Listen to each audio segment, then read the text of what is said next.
Welcome to Trench Diaries. This is The Giant Dressed in Grey, Chapter 9, The Expedition into Pennsylvania. The day came, the 9th of October, and with its earliest streakings of light, the bustle of preparation for departure. Arms were cleaned, horses were saddled, and orderlies were busy. About 8 o'clock, the bugle sounded to horse, and soon afterwards I and the rest of my comrades, who had been left with me behind, saw, with great depression of spirits, the long column disappear behind the distant hills. We determined, however, with a soldier's philosophy, to accept the situation and to forget our disappointment by indulging as much as was compatible with the performance of duty in rides, drives, shooting, and social visiting at the Bower. So I resumed my field sports with very great success, except in respect of the turkeys, often accompanied by Brian, who was an excellent shot.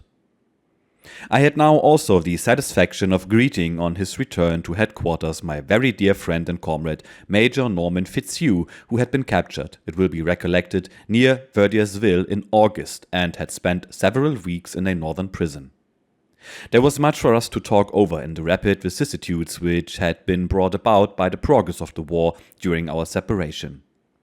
Fitzhugh had been pretty roughly handled at the beginning of his captivity, and the private soldiers of the enemy that took him, provoked probably by his proud bearing, had ill-treated him in the extreme, but he soon met officers whom he had known before the war in the regular army, and afterwards fared better. On the 10th arrived Major Terrell, who had formerly served on General Robertson's staff and was now under orders to report to General Stuart, and we had again a pleasant little military family at our headquarters. From General Stuart we heard nothing for several days. There were some idle rumors, originating doubtless with the Yankee pickets, that he had been killed, that his whole command had been dispersed, captured, etc.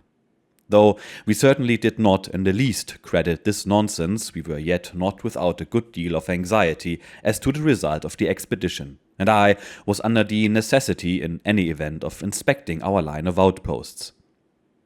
I rode on the 12th to Shepherdstown in the hope of obtaining some more trustworthy information. Here I received the earliest tidings of the general's successful ride through Pennsylvania, the capture of Chambersburg, and his great seizure of horses, and also learned that our daring band of horsemen was already on its rapid return to Virginia. I availed myself of the opportunity while in Shepherdstown of paying my respects to Mrs. L., by whom and the other ladies of her household I was welcomed with the utmost kindness. On the morning of the 13th, General Stuart arrived again safely at the Bower, heralding his approach from afar by the single bugler he had with him, whose notes were somewhat oddly mingled with the thrum of Sweeney's banjo. Our delight in being again together was unspeakable, and was greatly enhanced by the glorious issue of the expedition. Many prisoners had been taken, he had secured large numbers of horses and mules, and he had inflicted great material damage upon the enemy. All my comrades had mounted themselves on fresh horses, and they came back with wonderful accounts of their adventures across the border, what terror and consternation had possessed the burly Dutch farmers of Pennsylvania, and how they groaned in very agony of spirit at seeing their fine horses carried off.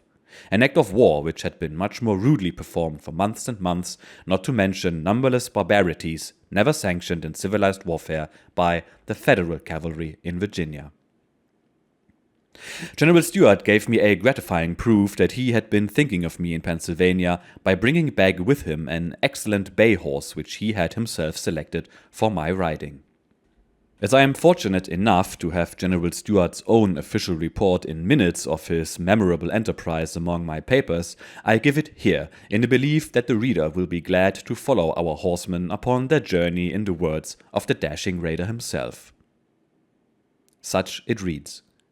Headquarters, Cavalry Division, October 14th, 1862. To General Robert E. Lee.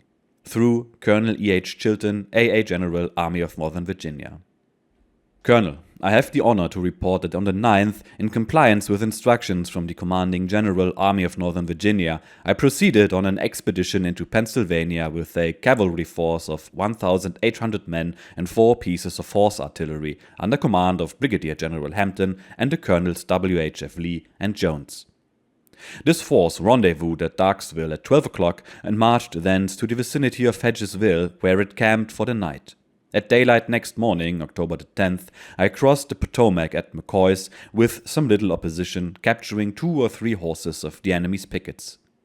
We were told here by the citizens that a large force had camped the night before at Clear Spring and were supposed to be en route for Cumberland. We proceeded northward until we reached the turnpike leading from Hagerstown to Hancock, here a signal station on the mountain, and most of the party, with their flags and apparatus, were surprised and captured, and also 8 or 10 prisoners of war, for whom, as well as from citizens, I learned that the large force alluded to had crossed but an hour ahead of me towards Cumberland, and consisted of 6 regiments of Ohio troops and 2 batteries under General Cox, and were en route via Cumberland for the Kanawha. I sent back this intelligence at once to the commanding general. Striking directly across the National Road, I proceeded in the direction of Mercersburg, Pennsylvania, which point was reached about 12 o'clock.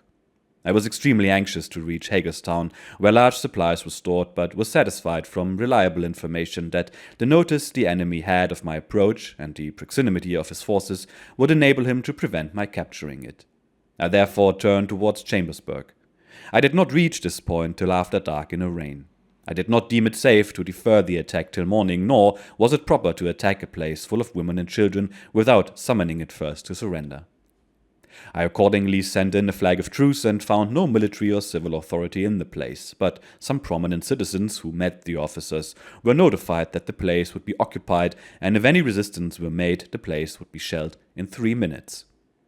Brigadier General Hampton's command, being in advance, took possession of the place, and I appointed him military governor of the city. No incidents occurred during the night, throughout which it rained continuously. The officials all fled the town on our approach, and no one could be found who would admit that he had office in the place. About 275 sick and wounded in hospital were paroled. During the day, a large number of horses or citizens were seized and brought along. The wires were cut and the railroad obstructed, and Colonel Jones's command was sent up the railroad towards Harrisburg to destroy a trestle work a few miles off. He, however, reported that it was constructed of iron and he could not destroy it. Next morning, it was ascertained that a large number of small arms and munitions of war were stored about the railroad buildings, all of which that could not be easily brought away were destroyed, consisting of about 5,000 new muskets, pistols, sabers, and ammunition. Also a large assortment of army clothing. The extensive machine shops and depot buildings of the railroad and several trains of loaded cars were entirely destroyed. From Chambersburg, I decided after mature consideration to strike for the vicinity of Leesburg as the best route of return, particularly as Cox's command would have rendered the direction of Cumberland, full of mountain gorges, exceedingly hazardous. The route selected was through an open country. Of course, I left nothing undone to prevent the inhabitants from detecting my real route and object. I started directly towards Gettysburg, but having passed the Blue Ridge, turned back towards Hagerstown for 6 or 8 miles, and then crossed to Maryland by Emmitsburg, where, as we passed, we were hailed by the inhabitants with the most enthusiastic demonstrations of joy. A scouting party of 150 lancers had just passed towards Gettysburg, and I regretted exceedingly that my march did not admit to the delay necessary to catch them. Taking the route towards Frederick, we intercepted dispatches from Colonel Rush to the commander of the scout, which satisfied me that our whereabouts were still a problem to the enemy. Before reaching Frederick, I crossed the Monocacy and continued the march throughout the night via Liberty, Newmarket, and Monrovia on the Baltimore and Ohio Railroad, where we cut telegraph wires and obstructed the railroad. We reached at daylight Hyattstown on McClellan's line of communication with Washington, but we found only a few wagons to capture and pushed on to Barnesville, which we found just vacated by a company of the enemy's cavalry. We had here corroborated what we had heard before, that Stoneman had between 4,000 and 5,000 troops about Poolesville and guarding the river forts. I started directly for Poolesville, but instead of marching upon that point, I avoided it by a march through the woods, leaving it 2 or 3 miles to my left, and getting into the road from Poolesville to the mouth of the Monocacy. Guarding well my flanks and rear, I pushed boldly forward, meeting the head of the enemy's force going towards Poolesville.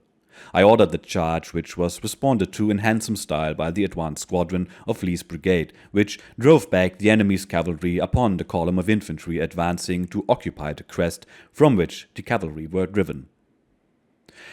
Quick as thought, Lee's sharpshooters sprang to the ground and, engaging the infantry skirmishers, held them in check till the artillery in advance came up, which, under the gallant Pelham, drove back the enemy's force upon his batteries beyond the Monocacy. Between which and our solitary gun there was a spirited fire for some time. This answered, in connection with the high crest occupied by our piece, to screen entirely my real movement quickly to the left, making a bold and rapid strike for White's Ford, to force my way across before the enemy at Poolesville and Monocacy could be aware of my design. Although delayed somewhat by about 200 infantry strongly posted in the cliffs over the ford, they yielded to the moral effect of a few shells before engaging our sharpshooters, and the crossing of the canal, which was now dry, and river was effected with all the precision of passing a defile on drill, a section of the artillery being sent with the advance and placed in position on the Loudon side, another piece on the Maryland heights, while Pelham continued to occupy the attention of the enemy with the other, withdrawing from position to position until his piece was ordered to cross. The enemy was marching from Poolesville in the meantime, but came up in line of battle at the Maryland bank only to receive a thundering salutation with evident effect from our guns on this side. I lost not a man killed on the expedition, and there were only a few slight wounds. The enemy's loss is not known, but Pelham's one gun compelled the enemy's battery to change its position 3 times.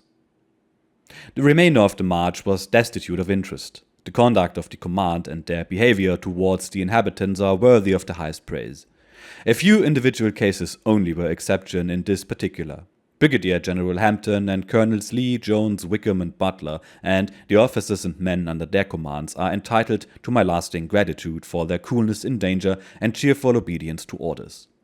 Unoffending persons were treated with civility, and the inhabitants were generous in their proffers of provisions on the march. We seized and brought over a large number of horses, the property of citizens of the United States.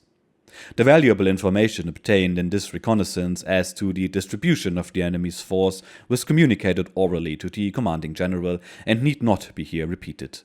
A number of the public functionaries and prominent citizens were taken captive and brought over as hostages for our own unoffending citizens, whom the enemy has torn from their homes and confined in dungeons in the north. 1 or 2 of my men lost their way and are probably in the hands of the enemy. The results of this expedition in a moral and political point of view can hardly be estimated, and the consternation among property holders in Pennsylvania was beyond description.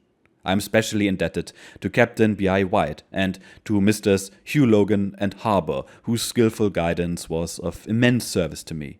My staff are entitled to the highest praise for untiring energy in the discharge of their duties. I enclose a map of the expedition drawn by Captain W. Blackford to accompany this report, also a copy of orders enforced during the march.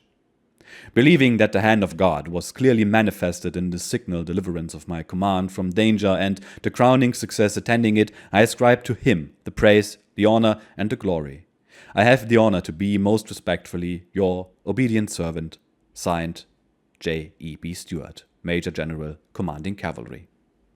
End note. All now went merrily again at the Bower. General Stuart, who had been blessed with the satisfaction of winning golden opinions from all sorts of people, was the lightest-hearted of the whole company. On the 15th another ball was given in honor of the expedition, and the ladies of the neighborhood were brought to the festivity in vehicles captured in the enemy's country, drawn by fat Pennsylvania horses. Stuart was, of course, the hero of the occasion and received many a pretty compliment from fair lips, yielding to the urgent solicitation of the ladies and the general. Bryan and I had produced again our popular extravaganza, which was received, as at its first representation, with the greatest applause. The beams of the morrow's sun were just making their way through the intricacies of foliage above our heads as we lay in camp resting from the fatigues of the night's dancing, when a blast of the bugle brought the whole command to their feet with its summons to new and serious activity. The enemy in strong force, with cavalry, infantry, and artillery, had crossed the Potomac during the latter part of the night, had driven in our pickets, and were resolutely advancing upon the main body of our cavalry, which, having been duly advised of their approach, confronted the far superior numbers of the Yankees in a tolerable position on the turnpike between Shepherdstown and Winchester, near the small hamlet of Kearneysville. General Stuart had already with great promptness reported their advance to Generals Lee and Jackson, asking for reinforcements. Our horses were now saddled, and we soon passed at a full gallop the mansion house of the Bower, where only a few hours before the violin and banjo had sent forth their enlivening strains, riding forward to the scene of action which already resounded with wilder music.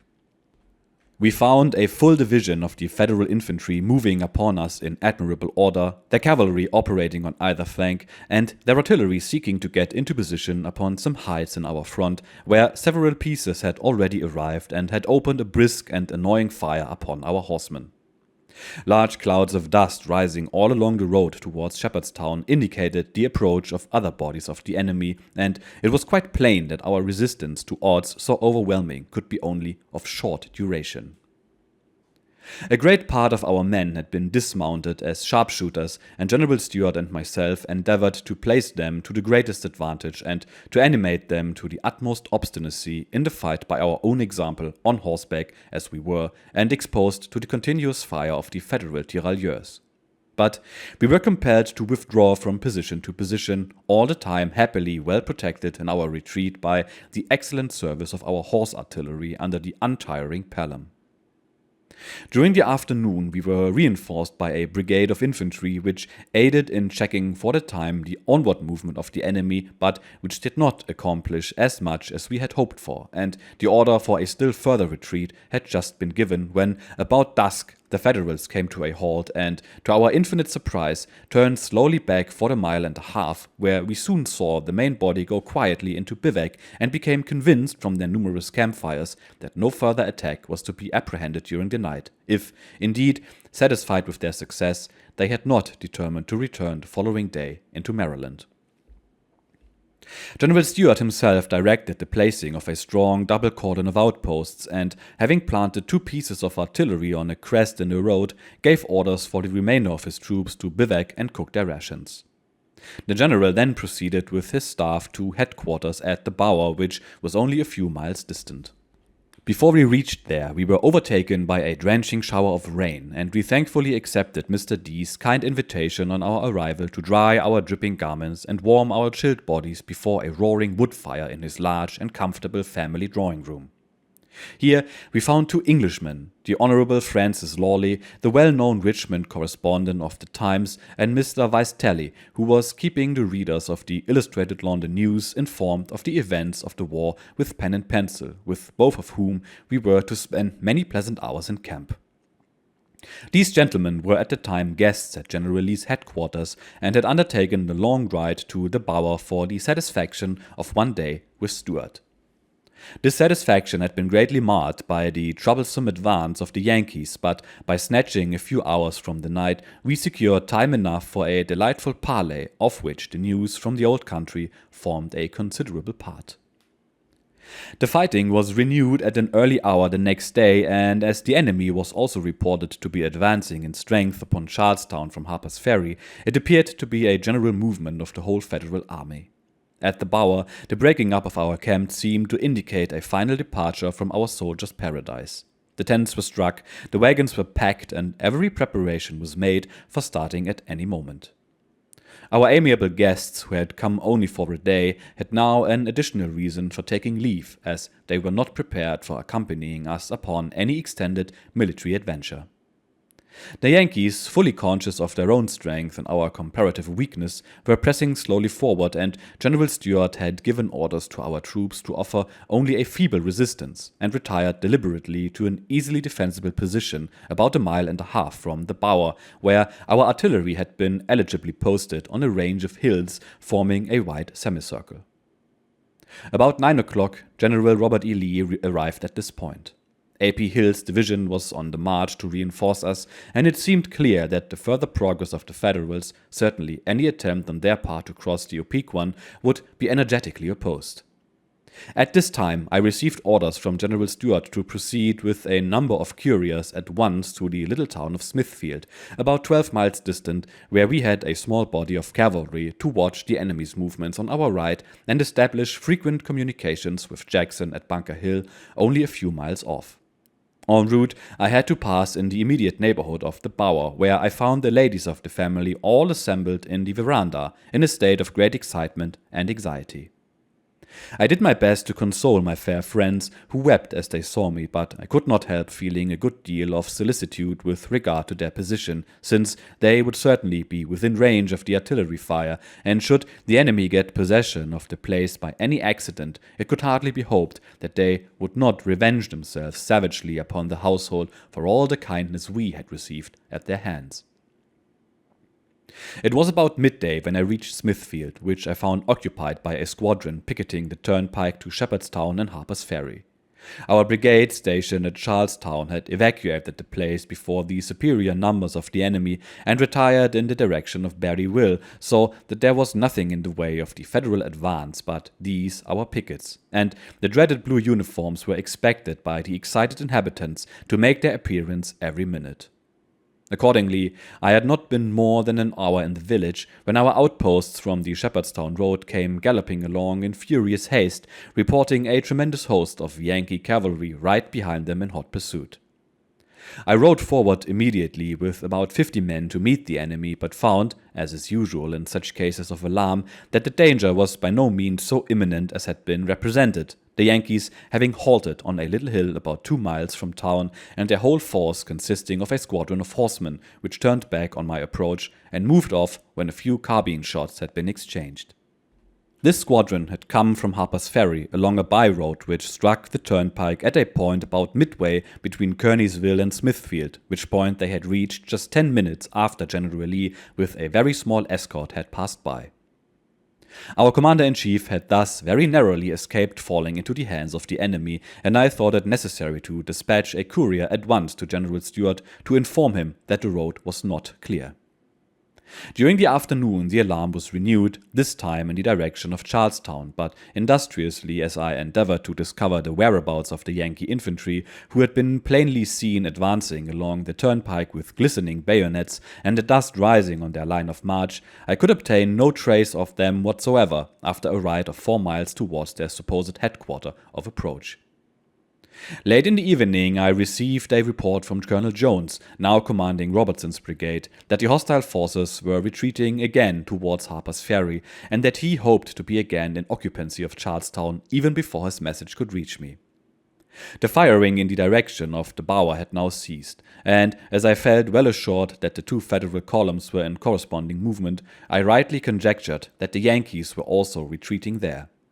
So I established my men and myself at the house of an interesting young widow who, with her sister, enlivened our evening with songs and spirited discourse. Agreeably with my expectation, I received orders early next morning to return to the bower, which not a little delighted me. It was a sparkling, beautiful morning of autumn, and I enjoyed the ride home the more for being fortunate enough, firing from my horse's back with my revolver, to kill a gray squirrel, which, as our mess arrangements had been thrown into utter disorder by the events of the last 2 days, was gladly welcomed the same evening on our dinner table. Meanwhile, our tents had been again put up at the bower, and no one who had not visited the place in our absence would have supposed that any change had occurred in the interim. The Federal Army, after considerable fighting the previous day, had recrossed the Potomac, their rear guard being badly cut up by a dashing charge of Lee's cavalry. The Federal newspapers called the movement a grand and successful reconnaissance in force, and it had evidently been undertaken to counteract a little the effect and abate the ill feeling that had been produced all over the North by Stuart's expedition into Pennsylvania. Once more established in quietude at the bower, we received from our kind friends, Mr. D and his family, numberless proofs of their great satisfaction in having us near them. In accordance with his promise, Mr. Vice-Tally came now to pay us a longer visit, unaccompanied however to our regret by Mr. Lawley, who had been obliged to go to Richmond for the purpose of sending off his regular letter to the Times. Our new guest was an old campaigner who accommodated himself very readily to the hardship of camp life and was soon established in his own tent, which I had caused to be erected for him in the immediate neighborhood of that of Blackford and myself. He was not long in becoming a general favorite at headquarters. Regularly after dinner, our whole family of officers, from the commander down to the youngest lieutenant, used to assemble in his tent, squeezing ourselves into narrow quarters to hear his entertaining narratives, which may possibly have received a little embellishment in the telling, but which embraced a very wide circle of human experience and had a certain ease and brilliancy beyond most such recitals.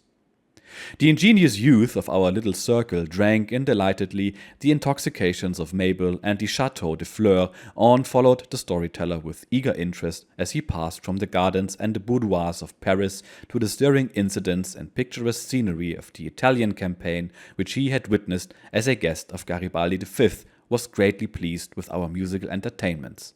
And when, after talking for several hours, he had become exhausted, and when, from the gathering darkness, we could only distinguish the place where he was reclining by the glow of his pipe, and thus lost all the party of the features in his rehearsal, we proceeded to our great central campfire, there to renew the Negro dances to the music of the banjo, scenes which Weiss-Telly's clever pencil has placed before the European public in the pages of the Illustrated London News. Less successful was our friend in his efforts to improve the cuisine of our Negro camp cook, and we often had the laugh upon him, especially when one day he produced in triumph a roast pig with the conventional apple in its mouth, which we found to be raw on one side and burned to a cinder on the other. This work of art had been prepared under his own personal management and was served as cochon à l'italienne, but it proved by no means so happy an accident as the original roast pig done à la chinoise. Our supplies now began to fail in the country around the bower. The partridges had grown exceedingly wild, and we were obliged, each in his turn, to make long excursions into the woods and fields to keep our mess table furnished. I was therefore very much gratified when my friend Rosser appeared early one morning at my tent with the news that there was to be a large auction sale of native wines and other supplies that very day at a plantation only 8 miles off in the direction of Charlestown. As all was quiet along our lines, we at once determined to attend the sale, so the horses were hitched to the yellow-painted wagon, and we were soon proceeding at a rapid trot over the rocky road, amid the loud outcries and bitter complaints of my gallant colonel of the 5th Virginia Cavalry, who declared that he had never in his life experienced such joltings. Arrived at the place of destination, we bought largely, making frequent trials and tastings of Corinth and blackberry wines, and returned to camp with our wagon well filled with stores of various kinds. Among our purchases was an immense pot of lard, which we placed in the back part of the wagon, regarding it as an acquisition of great value for our camp biscuit bakery. We had not, however, counted on the melting influence of the sun upon the lard, and the consequence was that with every jolt of the wagon over the frequent stones in the road, the fluid mass sent its jets of grease in a fountain over the hams, potatoes, and apples that covered the bottom of the vehicle. This annoyance, provoking as it was, little disturbed our temper, which had been somewhat mellowed by the frequent imbibitions of the country wine, in the way of tasting, of course, and we continued our drive at a rattling pace, varying our discourse from the gay to the sentimental. We had just reached the topic of the tender passion when, all unheeding the roadway before us, I bumped the wagon against a large stone with so severe a shock that Rosser was thrown out far to the left, while I settled down after a tremendous leap far to the right. Fortunately, beyond some slight contusions, neither of us sustained any damage by this rude winding up of our romantic conversation.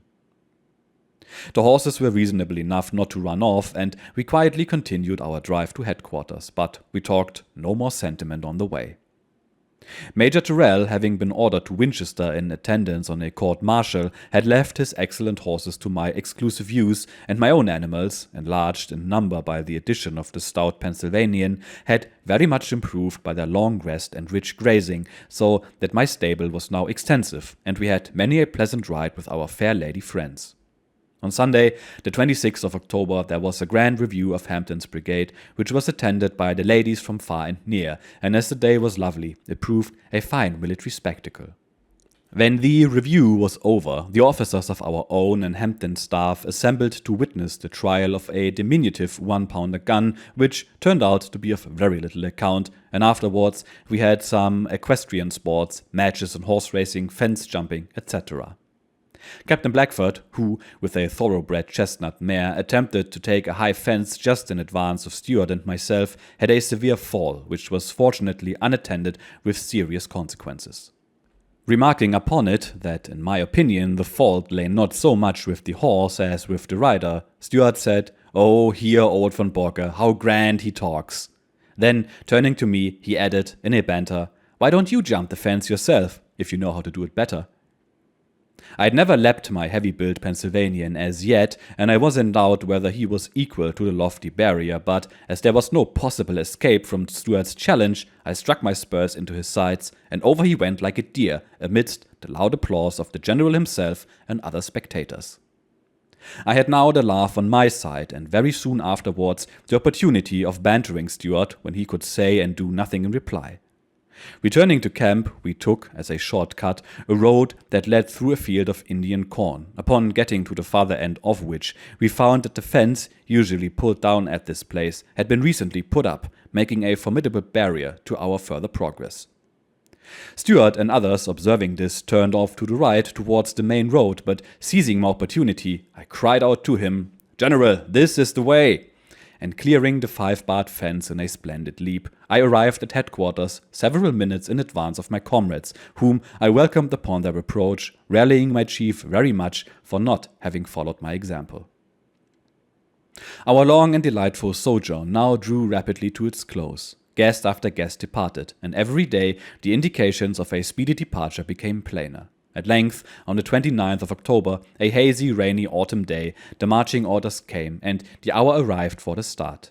A number of the staff did not fail to indulge in the obvious reflection that nature wept in sympathy with us at the separation. With heavy hearts indeed, we left the beautiful spot and bade adieu to its charming, kindly inhabitants. Silently, we rode down the hill and along the margin of the clear, obliquant stream, musing on the joyous hours that had passed away, hours which those few of our dashing little band of cavaliers that survived the mournful finale of the Great War will ever hold in grateful remembrance.